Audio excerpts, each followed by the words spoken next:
নমস্কার বন্ধুরা, আমি অর্চনা। আমার চ্যানেলে আপনাদের স্বাগত। তো আজকে আমি কোনো রকম কেমিক্যাল ছাড়াই এক কালারফুল পাটিসাপটা বানাবো। আর এই পাটিসাপটা বড় থেকে ছোট সবার খুব প্রিয় হবে। আর বাচ্চাদের তো বলারই নেই, যেহেতু কালারফুল তারা কিন্তু একটার জায়গায় 10টা খেয়ে দেবে। তো চলুন দেখে নেওয়া যাক আমি কিভাবে এই পাটিসাপটা তৈরি করি। এখানে আমি নারকেলের পুর বানাবো, তাই কড়া বসিয়ে দিয়েছি। দিয়ে দিচ্ছি নারকেল। নারকেলটা আগে থেকে কুড়ে রেখেছিলাম।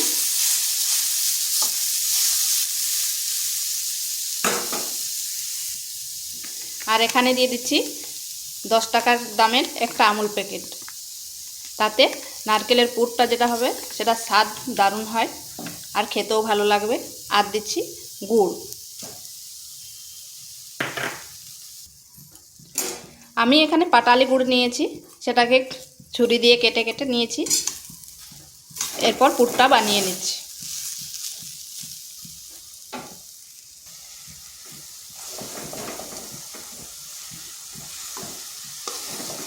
এই পাটালি গুড় বা খেজুর গুড় দিয়ে যদি পুর বানানো হয়, এর গন্ধটা কিন্তু দারুণ হয় আর খেতেও ভালো লাগে।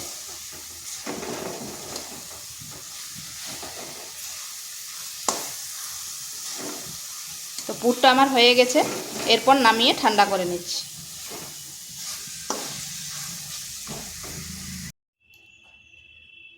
এখানে নিচ্ছি 1 বাটি চালের গুঁড়ো। এই চালের গুঁড়োটা বাজারে কেনা নয়, আমি বাড়িতেই তৈরি করে আর শুকনো করে রেখেছিলাম। আর দিচ্ছি 1/2 বাটি ময়দা আর পরিমাণ মতো লবণ। এগুলো ভালো করে মিশিয়ে নিচ্ছি। এই ময়দা যদি মেশানো হয় তাহলে পাটিসাপটাটা অনেকক্ষণ পর্যন্ত নরম থাকে। এরপর অল্প অল্প জল দিয়ে একটা ব্যাটার তৈরি করব।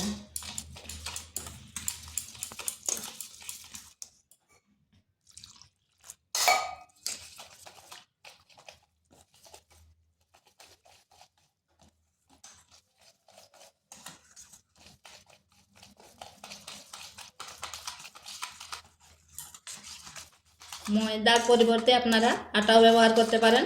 আর ময়দা আর এই চালের মিশ্রণটা খুব ভালো করে ব্যাটারটা তৈরি করতে হবে।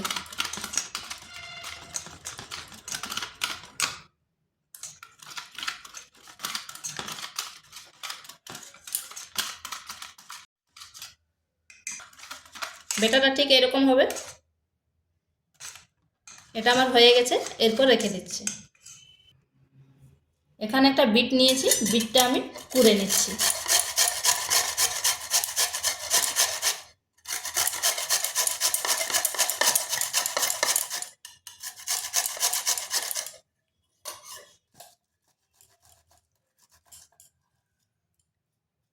এটা আমার কুড়া হয়ে গেছে।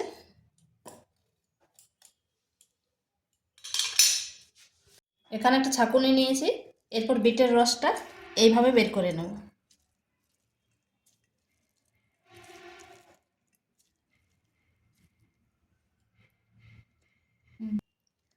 বিটের রসটা বের করে নিয়েছি। আর ব্যাটারটা দেখুন এরকম। এরপর ব্যাটারটাকে আমি 2 ভাগ করছি।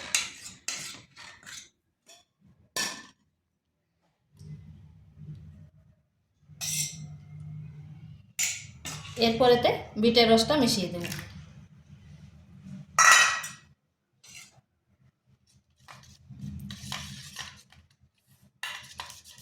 ভালোভাবে মিশিয়ে নিচ্ছি।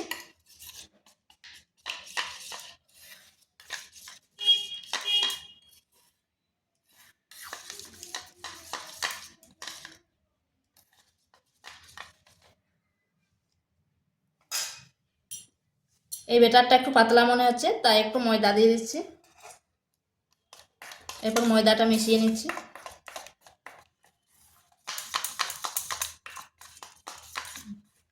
দেখুন এটা কালারটা কি সুন্দর হয়েছে। এরকম একটা পলিথিন নিয়েছি, আমি সুজির প্যাকেট নিয়েছি, যে কোনো পলিথিন নিলেই হবে। এরপর এর মধ্যে ব্যাটারটা দিয়ে দেবো।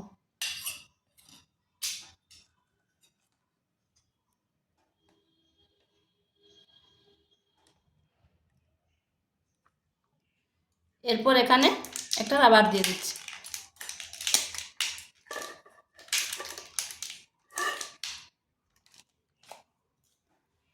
এরপর এর পিছনটা সামান্য একটু কেটে নেব। খুব বেশি কাটবো না, খুব বেশি কাটলে অনেক মোটা পড়বে, এটা হলে হালকা পড়বে। এখানে একটা তাওয়া বসিয়েছি, তাতে সামান্য তেল দিচ্ছি। এটা তো পাটিসাপটা, বেশি তেল লাগেনি, তো এই তেল দেওয়াটা দেখে কেউ আমার হাসবেন নি, এটা আমি কাগজের করেছি। এরপর এই ব্যাটারটা দিয়ে দিচ্ছি।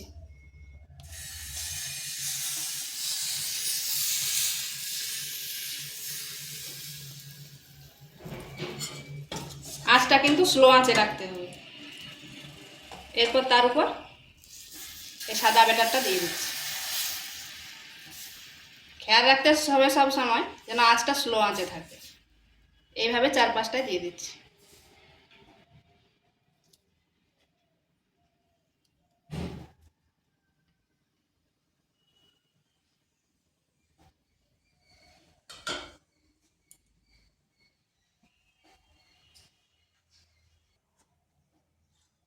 দেখুন বন্ধুরা, এটার উপরটা শুকনো হয়ে গেছে। এরপর এখানে পুরটা দিয়ে দেব।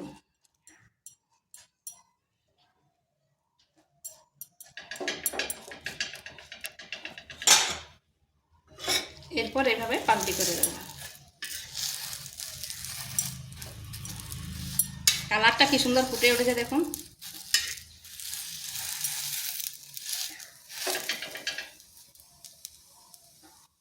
এটা হয়ে গেছে, এরপর নামিয়ে নিচ্ছি।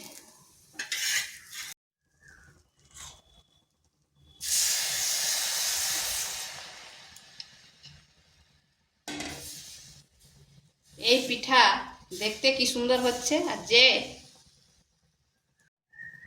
তো আরেকটা করে দেখাচ্ছি আপনাদের সুবিধার জন্য।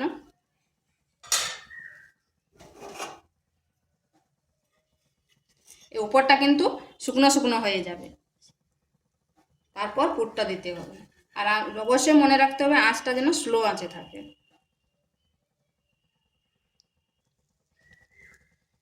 দেখুন উপরটা শুকনো হয়ে গেছে। এরপর 4-5টা এভাবে খুন্তি দিয়ে করে নিতে হবে। এরপর পুরটা দিয়ে দিচ্ছি।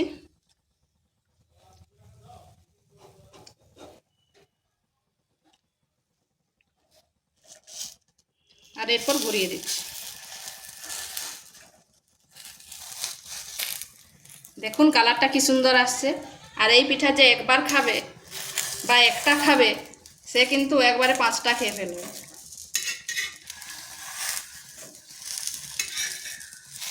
এইভাবে আমি সবগুলো করে নিচ্ছি।